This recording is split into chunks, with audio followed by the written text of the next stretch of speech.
There we go. Now I'm here. So this is part 2 of a seminar on the end of time covering the afterlife, essentially, Bible prophecy as it pertains to the future and when time will actually end. And you could consider this also, the end of the world, okay, the apocalypse. From a biblical perspective, we'll give you a rundown tonight on biblical prophecy. So if you're not familiar with it, if you haven't studied this, it'd be great. And even if you are, it could refresh your memory a lot. So I'll do the best that I can with this presentation. Got maybe 30 slides or something, so it'll be pretty short and hopefully comprehensive. So get this straightened out. Full screen.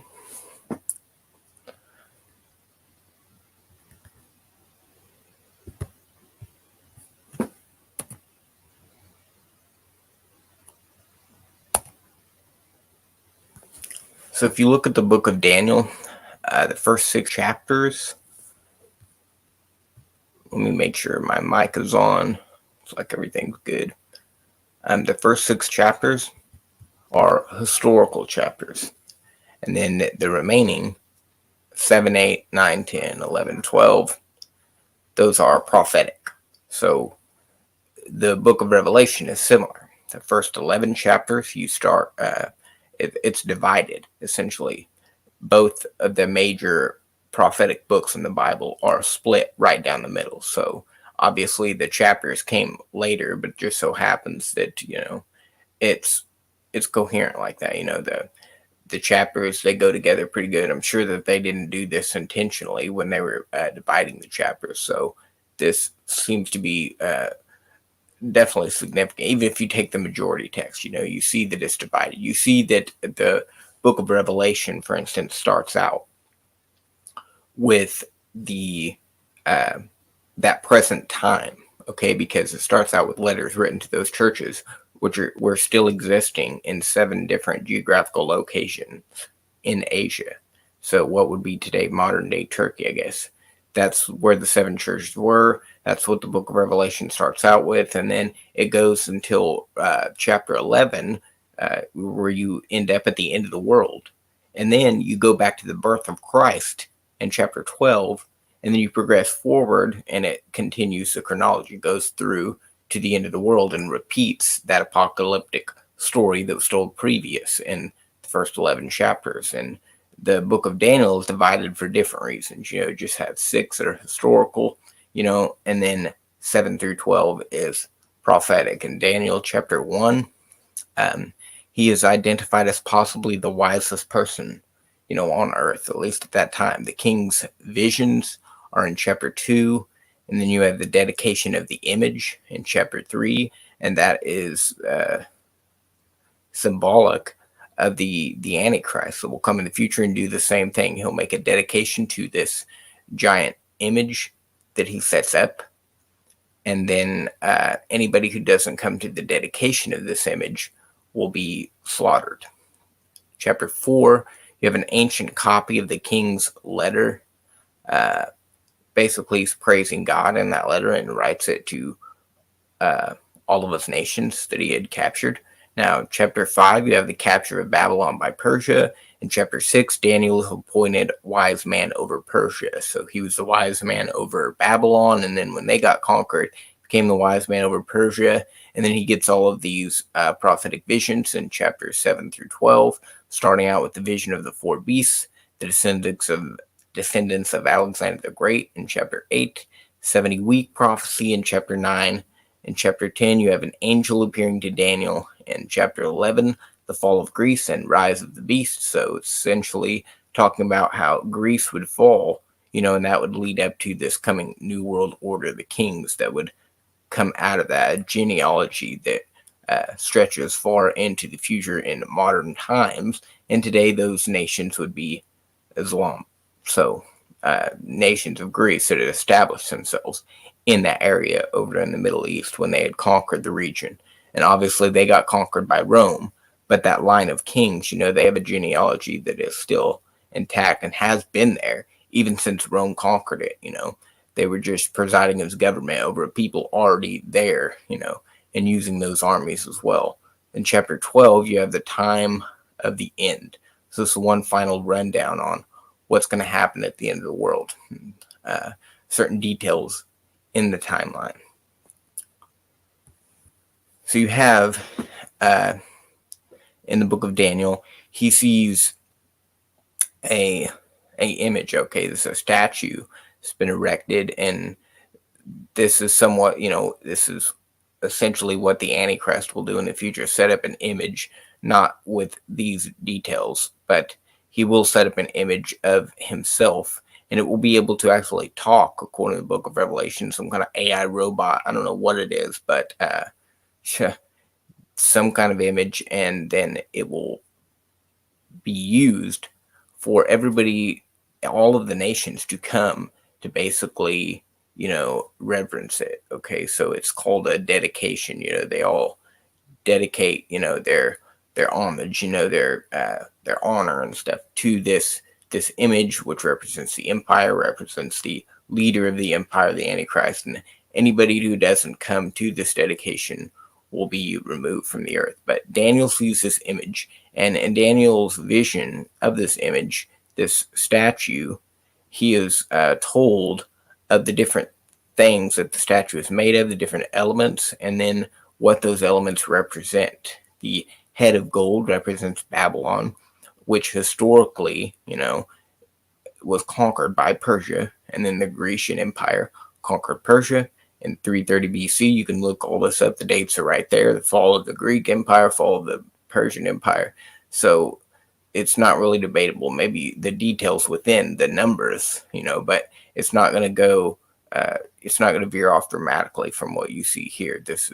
And it's definitely historical. The succession of empires empires over one another, that's not even debated. So the Roman Empire conquered Greece, and then the iron and clay toes at the bottom, they actually represent those Grecian kings that I was talking about.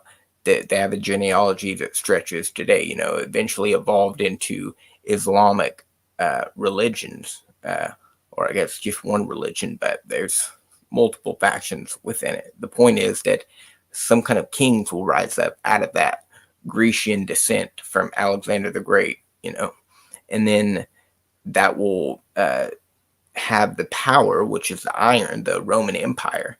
The power of that empire has to somehow merge with this king. So this could be the papacy, or it could just, be the Islamic army with the New World Order, which I believe the papacy is directly connected to. So I think that, it's a culmination of many things, but let's just say non-Islamic nations, like maybe like America, Britain, China, Russia, etc., could come together.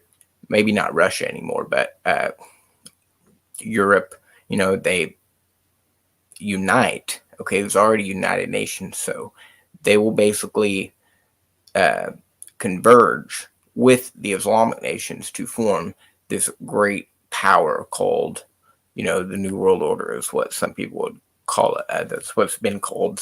Not a, I don't know if it's a biblical term, but it is, the concept is in the Bible. So Daniel chapter 2 sees this image, and then he sees the same scenario in Daniel chapter 7, where he sees 4 beasts.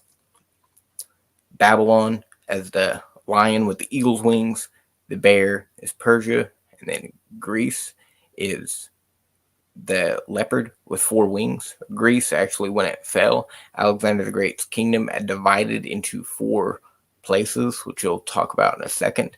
That's the 4 wings. So Rome is that 4th beast, but a lot of the details of that specific 4th empire have not been fulfilled, and so we're still waiting on the full fulfillment of this 4th beast, although Rome did fulfill it at that time partially. It's a partial fulfillment, and so it meets the the prophetic significance, at least a sequence of one empire conquering another, ending with Rome, a great and dreadful beast, and it would be unstoppable.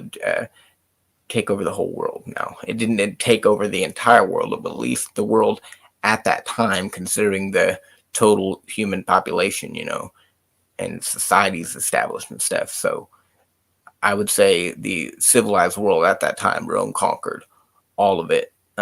Maybe not like China and stuff, but and that's why it's just a partial fulfillment. It's Rome, it's a great power. Okay, they paved roads. They just built these coliseums. They had more power than any of those previous ones before them. The 7,000-year timeline is something that people have theorized. I don't believe it.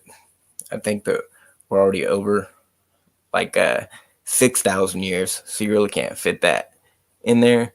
But if there was like a 7,000-year timeline, you could have the original creation, and then 6,000 BC to 4,000. Let's see. From the creation to the flood is from approximately. Okay, not like the exact numbers. It's more like 634, I think, but 6,000. Okay, 6,000 to 4,000. That's 2,000 years after the original creation. You have the global flood, about 2,000 years, and then in the book of where it's like I said, the details. We're just trying to covering the basics, but 1,500 and something is like the accurate number. About 2,000 years after the flood, after the creation, you have the global flood, and then you have Daniel many years later. This would be about 500 BC. So, 500 years before Christ is born, about Daniel is appointed, the wise man over Babylon, and then he goes on to be the wise man over Persia, and he's given all these prophecies about the beast and about the image and about the new world order and the different factions. So we'll play into that. He's given a prophecy in Daniel chapter 4, or not chapter 4, but we're just dividing this timeline up into 7 categories. So category 4. 69 weeks from the second temple to the death of Christ. This is a prophecy that Daniel is given. It's called the 70 weeks. And in that final 70th week, sometime in between category 4 and 5, which is the millennium of Christ, this final 70th week will play out. And 1 week in this prophecy represents 7 years. So each day in the week is 1 year. So you have a final 7-year period sometime after the death of Christ, which hasn't happened yet. So this will lead to the Antichrist, the New World Order, and the world will end at a major battle that takes place as a result of that power being established. So you have the millennium of Christ after that, and then you have Gog and Magog, called the Great White Throne, after Jesus Christ rules and reigns on the earth for 1,000 years. And Gog and Magog, this is Satan and his armies, and they are compassing the throne. They're compassing New Jerusalem. They're destroyed with a downpour of hail, fire, and brimstone. And then everybody who'd ever died and went to hell is brought out of hell before a great white throne. And then they stand there and they're judged. And then they're cast into the lake of fire, the permanent location of hell. And then we enter into eternity of rest, where nothing is left to be done as far as people choosing where they want to spend eternity. We're going to enter into a period after the millennium where there's just no more time documented. And so that's called eternity.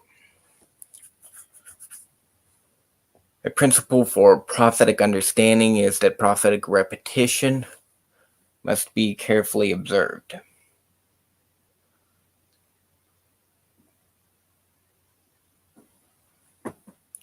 If the Bible repeats something, you should pay careful observance to it. So, especially if it's talking about prophecy, you want to predict things that the Bible is telling you is going to happen in the future. If it repeats a certain scenario, you should pay attention. That could be key to actually identifying, surrounding things, that could tell you that you're near the end, you're getting closer. For instance, Matthew chapter 24, Jesus said that the tribulation would be before the sun and the moon go dark, and the wrath of God would be after the sun and the moon go dark. He said that the sun and the moon, after the tribulation, it literally says after the tribulation, in those days. You can read Matthew 24 yourself.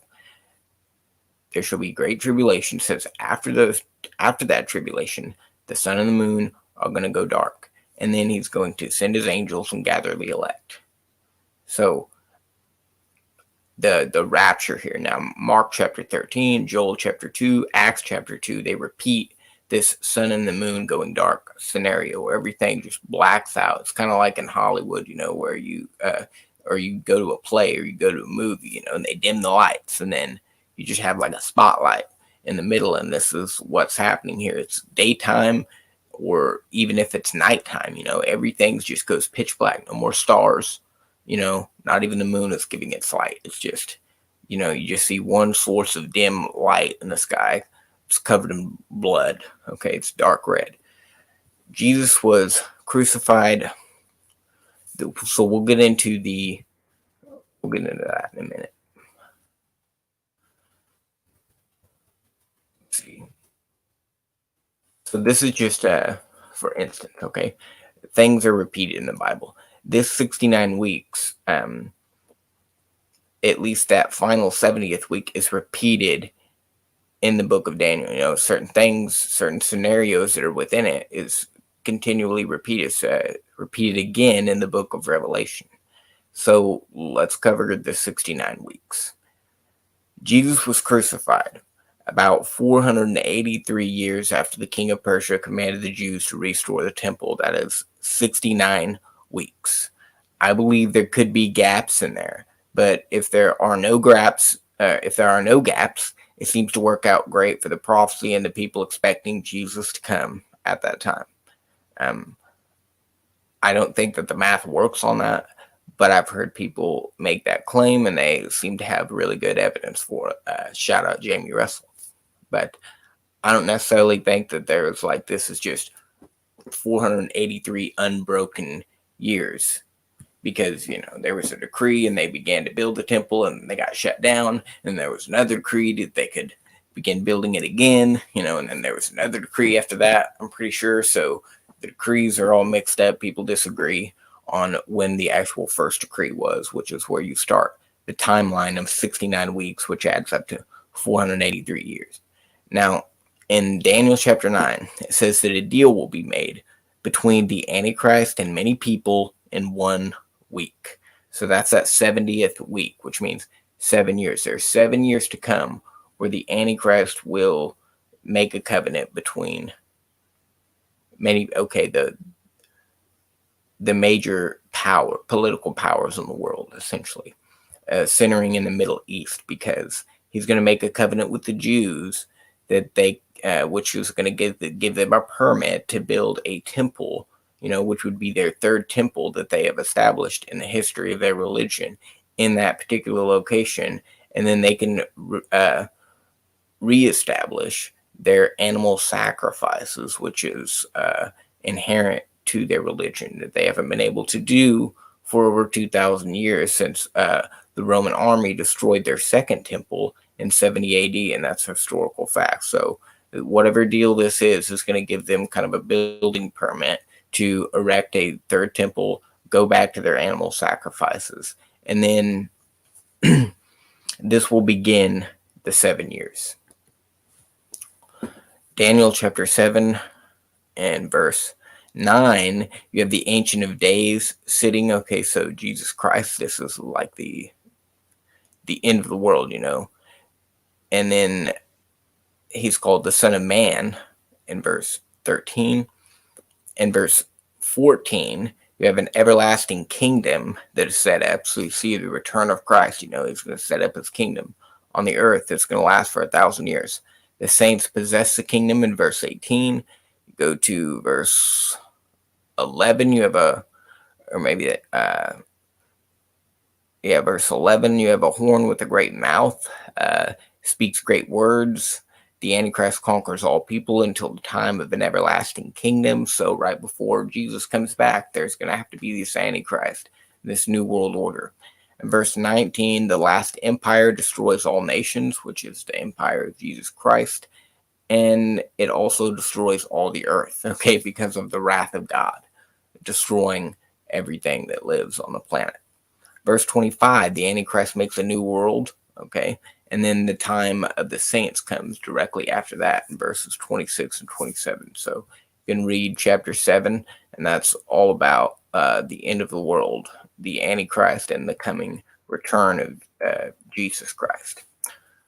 4 mentions of an everlasting kingdom in that chapter, 3 mentions of a new world order, 2 mentions of Jesus' manifestation, and 2 mentions of hate speech against God from the Antichrist.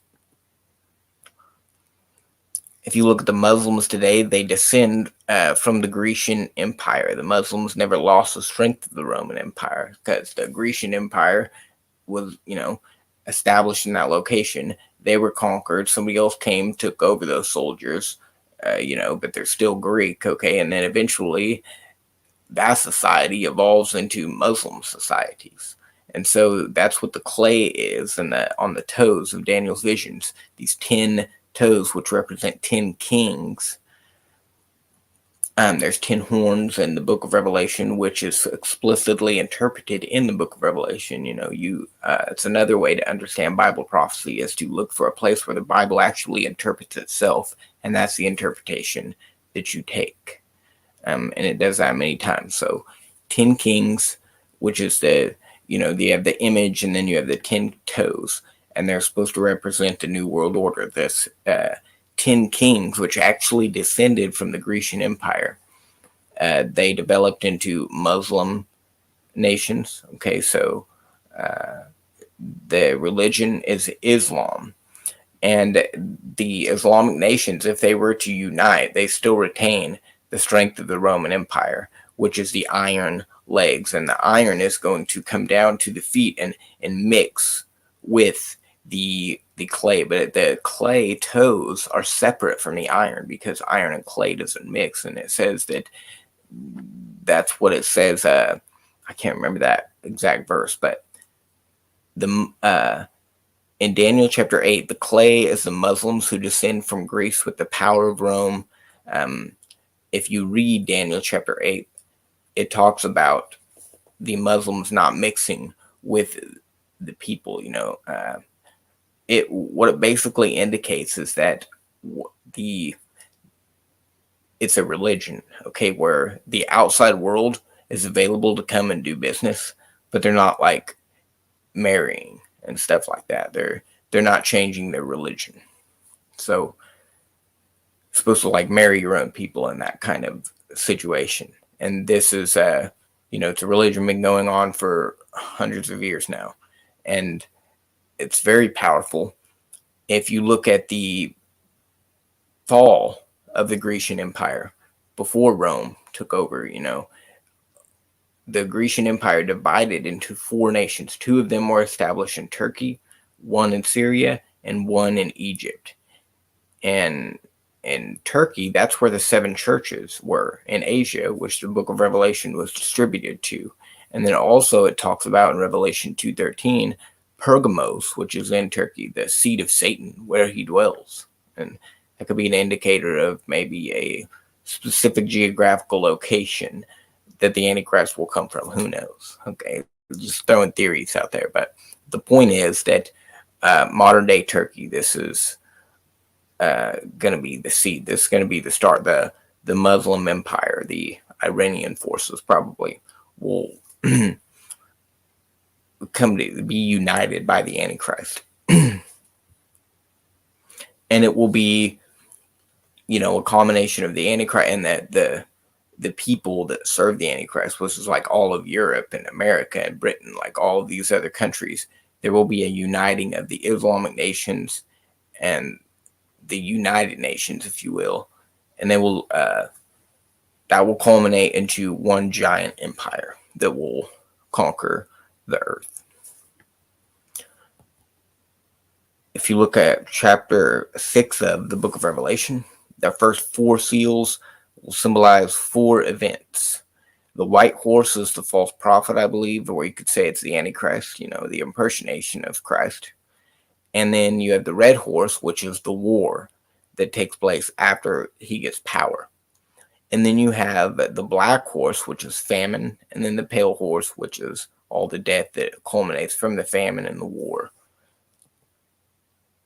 The 4 horsemen of Revelation is essentially just starting with the Antichrist and then ending with a whole lot of people dead because of the power that he took over the world. He's conquering the world. It's just killing majority of the people. He wants to reduce the human population down to nothing because it's ran by Satan. Now, towards the end of God's wrath, because the Antichrist will take power, okay, he'll begin to persecute the Christians, which we'll talk about, I guess.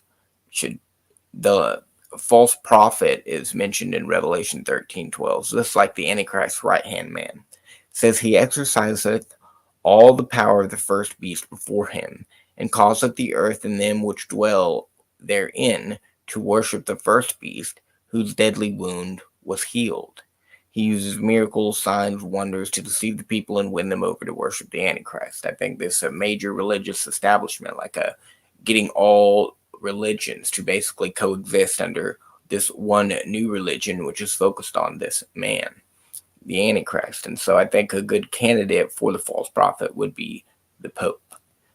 The false prophet is exclusive to Revelation. You won't find him anywhere else in the Bible. So you have a sword, and then you have a bow, in the 4 horsemen, the first 2, you have the bow and then you have the sword. The bow is conquering from a distance, so it's like a peaceful invitation to this new world order. And he goes out before the Antichrist to call other nations, so performing signs and wonders and all this stuff to try to convince them probably to come and to worship this image, this statue, ultimately. And then the ones who don't, they get the sword, where he just goes and takes peace from anybody who won't come and worship him. And this is symbolized, typology, something that is foreshadowed in Daniel chapter 3, verse 2. He summoned the satraps, prefects, governors, advisors, treasurers, judges, magistrates, and all the provincial officials to come to the dedication of the image he had set up. Verse 12, there are some Jews of whom you have set over the affairs of the province of Babylon, Shadrach, Meshach, and Abednego, who pay no attention to you, O king, neither serve your gods, nor worship the image of gold you have set up. And we know what happened to them after that. They got killed because it was said that if you don't come to the dedication of the image, that you should be put to death. So here's the theory, that the false prophet will travel the globe and invite the leaders of the world to come to a future dedication, and the ones who refuse, after the Antichrist destroys, the temple and he erects this image, and if you don't come to that dedication, and it will probably like a prerequisite, if you will, the signs and the wonders, the ministry of the false prophet going out into the world, and then sometime later, the Antichrist is going to destroy that temple, erect an image, and if you don't accept that invitation that was laid out, long time ago, like over a year campaign, probably, however long it's going to be, maybe 3.5 year campaign of the false prophet, it's ultimately going to lead up to this invitation where everybody comes to worship the image. And if they don't, then war begins, the ultimate world war, World War X. You have the mark of the beast, which begins this war. So the war begins, okay, they're not coming, he's going to go out and he's going to conquer them. And in the process, He's going to establish a new economy for everybody, okay, to fund this war.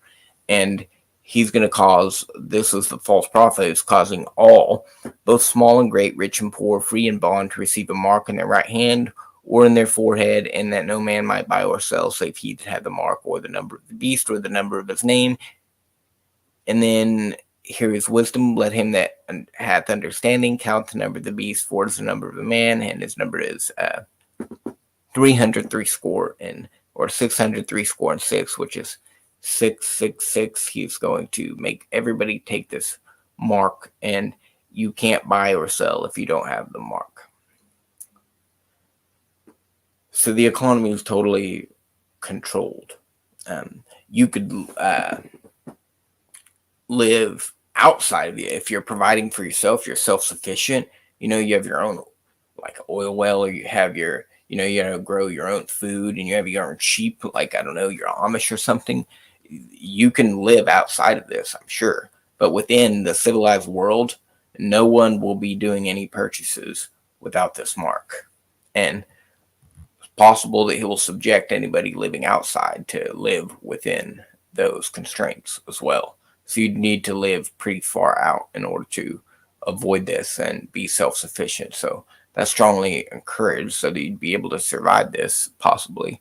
But either way, this is the beginning of the tribulation, because the Christians are not going to take this mark, and if they don't, they're going to get killed. You got to worship the image, you got to take the mark, or you're excluded from the economy. But then it's going to go another step further, where people who are found out to have not yet received the mark, and they're trying to provide for themselves, they're going to be taken to trial, and compelled to take this mark. If they don't, I believe they'll be beheaded. It says in Revelation 6, 9, and 11, when he had opened the fifth seal, I saw under the altar. So the first four seals are those four horsemen.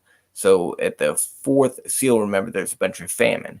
Now we're all the way at the end of the tribulation. Here in the fifth seal, it says, or towards the end, I saw under the altar the souls of them that were slain for the word of God and for the testimony which they held. And they cried with a loud voice, saying, How long, O Lord, holy and true, dost thou not judge and avenge our blood on them that dwell on the earth? And white robes were given unto every one of them, and it was said unto them that they should rest yet for a little season, until their fellow servants also and their brethren should be killed as they were, should be fulfilled. So these are people that got beheaded, okay? They got killed for believing in Jesus, for not taking the mark. They were executed by the New World Order government at that time, and it's coming in the future. Now, this is after, we're all the way towards the end. So now things are going to ramp up, okay? He's been persecuting Christians. Now he's really going to step it up, okay? Maybe he's fixing to be done fighting a lot of battles out here in the world. Now he's just targeting Christians mainly. And this is where things get really intense. And before that happens, before he can just totally annihilate every Christian on the planet, which I believe to be approximately 75 days, and we'll get into that in the future in another presentation. But this is a 5-part series, so just hang on as long as you can. Before this can happen, before all flesh can be removed from the earth that, believes in Christ, the Lord's going to stop it. And it says in Revelation 6:12, the sixth seal was opened. And so the fifth seal is all those people that were killed. Okay, now they're in heaven, and God's telling them, well, more persecution is coming. Before I judge the earth, I have to let this continue a little longer. Revelation 6:12 is the opening of the sixth seal. Behold, there was a great earthquake. The sun became black as sackcloth of hair, and the moon became like blood. And so this is where God is going to start to pour out his wrath. This is where he is announcing that his wrath is coming. And, pastors that I respect, Pastor Bruce Mejia and Stephen Anderson and Joe Jones and Pastor Bursons, those guys, the new IFB, they would say that this day is the rapture. Okay, so it's the beginning of God's, or the announcement of God's wrath, but it's also the rapture of the church. And so Jesus just appears in the clouds and takes the church. And so what this is a bodily resurrection. Jesus is physically coming in the clouds, and he's going to raise the dead and bring them to himself. They believe that that would be this day, on the day of the rapture. I would actually put it at the seventh plague of God's wrath, after the wrath of God, which they would obviously disagree with. But I mean, I don't have to agree with all eschatology. So it's a minor point. It doesn't have anything to do with salvation. It's just what I would predict based on my understanding of the Bible. So anyways, the most respected position would be that this is the day that the persecution of the Christians is put to an end. Okay, the sun and the moon go dark, everything is black, and the Christians have been suddenly removed from the earth and brought into heaven. So we covered this earlier, Matthew 24, this is places where the sun and the moon going dark, the beginning of God's wrath, is mentioned. And then you add the seventh seal, which is when these terrible things start happening, where God actually begins to supernaturally harm planet Earth, okay, in his anger, where the people, he just brought out his church. So now he's unleashing his wrath on whatever's left that didn't choose to follow him. And that's the seventh seal. So Revelation 8:6, the seven angels which had the seven trumpets prepared themselves to sound. So something significant is definitely happening right here. The sun and the moon going dark, this is definitely God announcing his arrival. And then in heaven, right after that, the angels are going to prepare themselves to sound. And then you're going to go into the seven vials and the seven trumpets, which I believe to be synonymous. And these are the wrath of God poured out upon the earth. We'll get into that in the next presentation. This Saturday night I'll be joining. Hopefully Peter will be there, and we'll talk about the rapture. And I've entitled it The Judgment Seat of Christ, because this is the day of the Lord. And if that is the rapture, that would be the judgment seat of Christ. You would have the people that were left behind, they're judged to an eternity of hell because they didn't believe on Jesus Christ in time to get raptured. Okay, so everybody that's still alive that believes the gospel, they go to heaven. Everybody else is left on the earth to suffer the wrath of God. And that's the judgment seat of Christ. This is the resurrection, not only of people that are living, but people that were already dead, which they're going to be the first to come up, because those that are alive shall not prevent those which sleep. So the dead in Christ will rise first, and then those who are alive and remain caught up together with him. And this is supposed to be at the day of the Lord. But, me personally, I believe that the day of the Lord, the sun and the moon go dark, that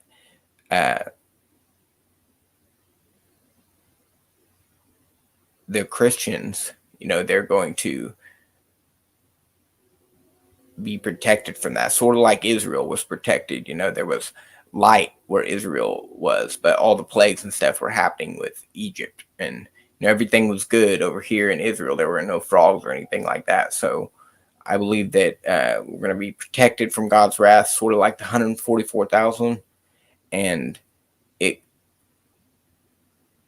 it could be, I don't know. It's very likely that I'll change my mind on those details, though, just given some other things that I've been studying. But the judgment seat of Christ is essentially the rapture. So when is that going to take place? So we'll talk about that Saturday night. And then I don't know what I'm going to talk about next Wednesday. It'll be part 4, and I forget what I've entitled that one. So I'll look that up, and I'll post the next 3 parts of the seminar. And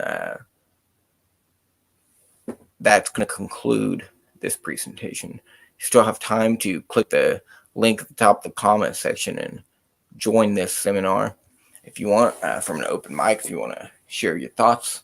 So I'll just do a little interlude right here, and anybody who wants to join, just click the link, come in, and then we can talk about um, anything that I've presented or thoughts of your own, any end times news that you may have. I think Iger decided to pass out, so he didn't come on tonight. There's also like a hurricane there, so also could be like power issues. Pray for those people over there, definitely in Florida, having a hurricane. I'm sure like the Seminole Indians are just chilling like it's any other day, but I mean, it's a hard time for anybody for a hurricane. I don't want to live in a hurricane. So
I thank you so much for tuning in.